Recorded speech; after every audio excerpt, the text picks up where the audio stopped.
என்னோட பாப்பா மட்டும் இப்படியா, இல்லை உங்கள் பேபிஸும் இப்படி தான் பண்ணுவாங்களான்னு என் கூட ஷேர் பண்ணிக்கோங்க. ஹால்லேருந்து ரூமுக்கு போகிற வழியில் வந்து பார்த்தீங்கன்னாக்கா, மோஸ்ட்லி நம்ம வீட்டில் எல்லாருமே யூஸ் பண்ணுவோம். நானும் சரி, பாப்பாவோட அப்பாவும் சரி, என்னோட அம்மாவும் சரி, எல்லாருமே போவோம். பட் இவ கண்ணுக்கு மட்டும் இந்த மேட்ச் பாக்ஸ்லாம் எப்படி தெரியுதுன்னே தெரியல.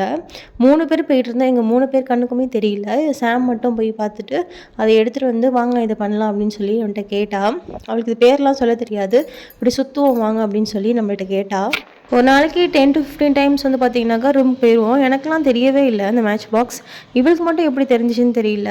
எடுத்துகிட்டு வந்துட்டு விளையாடலான்னு சொல்லி கூப்பிட்டா. சரி ஓகே அப்படின்னு சொல்லிட்டு பாப்பாவை அழைச்சிட்டு போய் வாசலில் வந்து அதை வந்து வச்சு காமிச்சேன் ஏற்றி. நம்ம கண்ணுக்கு தெரியாத விஷயம்லாம் வந்து இந்த குட்டி பேபிஸ்க்கு மட்டும் எப்படி தெரியுதுன்னு தெரியல. இது மட்டும் இல்லை, இந்த குட்டிக்கோண்டு இந்த மைன்யூட்டாக இருக்கிற வந்து ஏதாவது குப்பை கிப்பை இந்த மாதிரி அரிசி இதெல்லாம் கூட அவங்களுக்கு தெரியுது. உங்கள் பேபிஸும் அதுமாரி எடுத்து காட்டுவாங்களா அப்படின்னு சொல்லிட்டு என் கூட ஷேர் பண்ணிக்கோங்க. ஏதாவது எடுத்து வாயில் போட்டுருவாங்க, பின்னாடி பிரச்சனை ஆகுன்னு சொல்லிட்டு தான் நம்ம வந்து ரொம்ப கேர்ஃபுல்லாக இருக்கோம். பட் அதை மீறியும் உங்கள் கண்ணுக்கு அதெல்லாம் எப்படி தெரியுதுன்னே தெரியல. எங்கேருந்து அது வருதுன்னு தெரிய மாட்டேங்குது.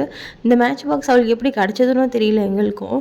தீபாவளிக்கு மிச்சம் உள்ளதெல்லாம் எடுத்து வச்சுருப்போம்ல, ஸ்டோர் பண்ணி வச்சுருப்போம்ல, அந்த மாதிரி உள்ளது தான் இவ கண்ணுக்கு எப்படி தெரிஞ்சுச்சுன்னே தெரியல. எடுத்துகிட்டு வந்து என்கிட்ட கொடுக்குறா. இது வந்து பார்த்திங்கன்னா நிறைய நியூ மாம்ஸ்க்கு வந்து ரிலேட் ஆகும்னு நினைக்கிறேன். அப்படி ரிலேட் ஆச்சுனாக்கா என் கூட வந்து உங்கள் எக்ஸ்பீரியன்ஸும் ஷேர் பண்ணிக்கோங்க. இது வந்து பார்த்திங்கன்னா டெலிவரி ஆகிறதுக்கு கிட்டத்தட்ட ஒரு 5 to 6 டேஸ்க்கு முன்னாடி வந்து நம்ம எடுத்த வீடியோ. எங்களுக்கான ஒரு டைம் மாதிரி இருந்துச்சு. அன்றைக்கி ஈவினிங் வந்து 2 பேருமே ஜாலியாக வந்து பேசிக்கிட்டு வந்து உட்காந்து விளையாண்டுட்டு இருந்தோம். நானும் சாம் வந்து விளையாடுவோம். பட் வாசலில் போயிட்டு அந்த மாதிரி ஃப்ரீயாக பேசிக்கிட்டு ஜாலியாக சிரிச்சுக்கிட்டுலாம் நம்ம விளையாண்டதில்லை. வீட்டுக்குள்ளே தான் விளையாடுவோம். பட் இது வந்து கொஞ்சம் எங்களுக்கு புதுசாகவே இருந்துச்சு. பாப்பாவும் நானும் வந்து பார்த்திங்கனாக்கா ஒரு சூப்பரான ஒரு டைம் ஸ்பெண்ட் பண்ண மாதிரி இருந்துச்சு. உங்கள் பேபிஸும் வந்து இந்த மாதிரி தானே அப்படின்னு சொல்லிட்டு என் கூட ஷேர் பண்ணிக்கோங்க. இந்த வீடியோ உங்களுக்கு பிடிச்சிருந்தா மறக்காமல் லைக் அண்ட் சப்ஸ்கிரைப் பண்ணுங்கள். உங்கள் ஃப்ரெண்ட்ஸ் அண்ட் ஃபேமிலிக்கும் ஷேர் பண்ணுங்கள். நம்ம நெக்ஸ்ட் வீடியோவில் பார்க்கலாம். பாய்.